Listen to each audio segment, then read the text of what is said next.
Welcome to The Explainer. Today, we're going to untangle one of the most bizarre, contradictory, and honestly just fascinating financial profiles on the market right now. We're looking at Planet Labs, trading under the ticker PL. Sometimes you look at a stock chart and it tells you one story, but then you open up the actual financial ledger and it just screams something entirely different. So today, we're going to break down this massive growth paradox and see what's really going on under the hood. Okay, let's dive right into this. 852.81%. That staggering number is the company's trailing 12 months total return compound annual growth rate, or CAGR. For anyone who watches the markets, a return like that is the kind of explosive momentum that literally demands your attention. It's the kind of number that makes investors just drop everything and ask, wait, what on earth is driving this? And it absolutely doesn't stop there. If we look at the raw trailing 12 months return, we are talking about an equally massive 927.27%. Just to put that into a little perspective for you, over the last 52 weeks, this stock bounced from a low of $3.17 all the way up into the mid-30s. Even looking at just this current year, we're seeing a remarkably strong 77.64% year-to-date performance. The momentum is just undeniable here. The market is aggressively buying into whatever Planet Labs is selling. But here's where we hit a really fascinating contradiction.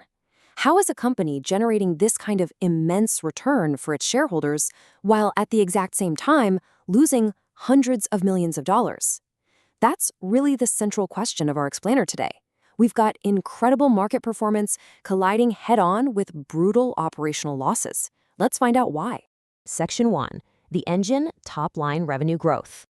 To understand the bull case, why investors are pouring money in, we really have to look at the volume. Planet Labs boasts an impressive trailing 12 months revenue of $307.7 million.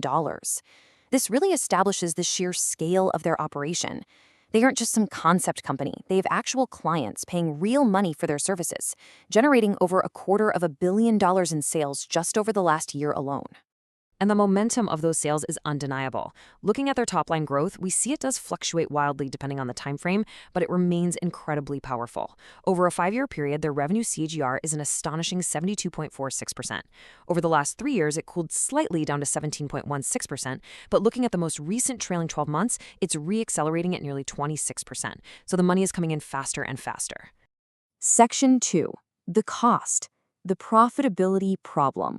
Now, bringing money in is really only half the battle in business, right? The other half is actually keeping some of it. And here is where we hit a massive brick wall of reality. We just talked about that great $307.7 million in revenue. But when you look at the bottom line, their net income over that exact same 12-month period is a negative $246.8 million. This company severely struggles to convert huge top-line sales into actual profit. For nearly every dollar they bring in, they're bleeding an extraordinary amount right back out, just to sustain that growth. We can see exactly where that bleed is happening by looking at the margins. The core product itself is actually quite profitable. They have a solid gross profit margin of 57.81%.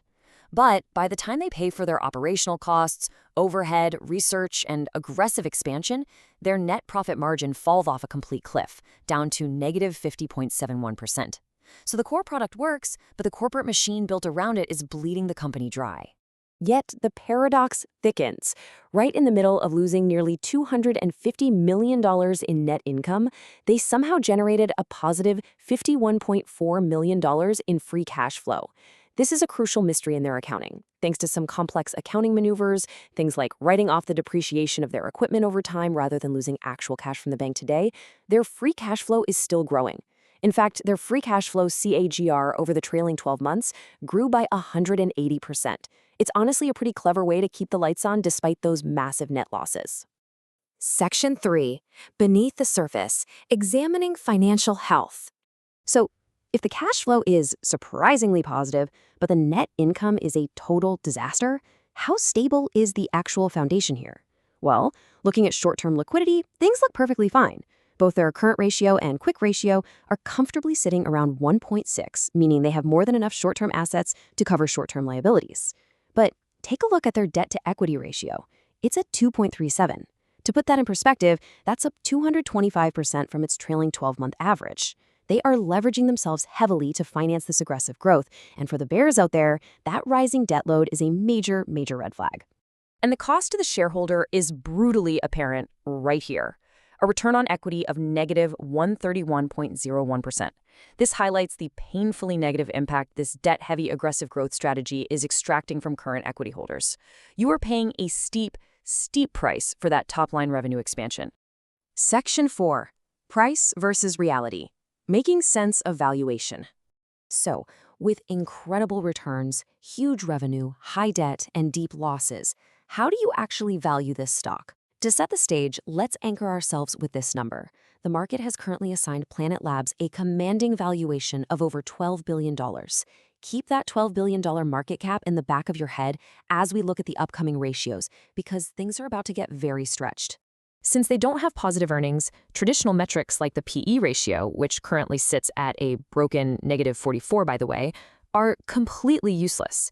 Instead, we have to use the price to sales, or PS ratio. As a quick refresher, this metric compares a company's total stock price directly to its total revenues. It essentially tells you exactly how much investors are willing to pay for just one single dollar of a company's sales. And here is the jaw-dropping punchline. Investors are currently paying a PS ratio of 39.15 for Planet Labs, meaning you are paying $39 for every single dollar of sales this company generates. Now, in the standard market, a PS ratio of 2 or 3 is pretty common. A ratio of 10 is considered highly aggressive. 39? That is practically in the stratosphere. In this extreme premium builds across the board. That 39.15 PS ratio we just talked about, it's up 225% from its 3-year average of 12. The price-to-book ratio is an eye-watering 62.34. The price-to-free cash flow ratio is sitting at 216. The current stock price has completely detached from the company's historical valuation norms. It's wildly stretched. But before we completely write off the valuation, we really have to acknowledge the one glimmer of hope for the bulls out there, which is the PEG ratio. Sitting at a deceptively low 0.52, the price/earnings to growth ratio suggests that if you factor in their extreme future growth rates, the current price might actually be justified. It is the ultimate argument for investors who truly believe the company will eventually outgrow its massive losses. Section 5. The final verdict. Is it worth it? We've explored the incredible paradox of Planet Labs today, explosive top-line revenue colliding directly with deep unprofitability and a rising debt load. So we have to leave you with this provocative final thought. Look at the numbers, look at the growth, and look at the cost. Is the astronomical growth of Planet Labs actually worth the sky-high price tag the market is currently demanding? It's the ultimate bull versus bear debate, and honestly, it's a question you'll have to answer for yourself. Thanks for joining us on this explainer. Keep asking those hard questions, and we'll catch you next time.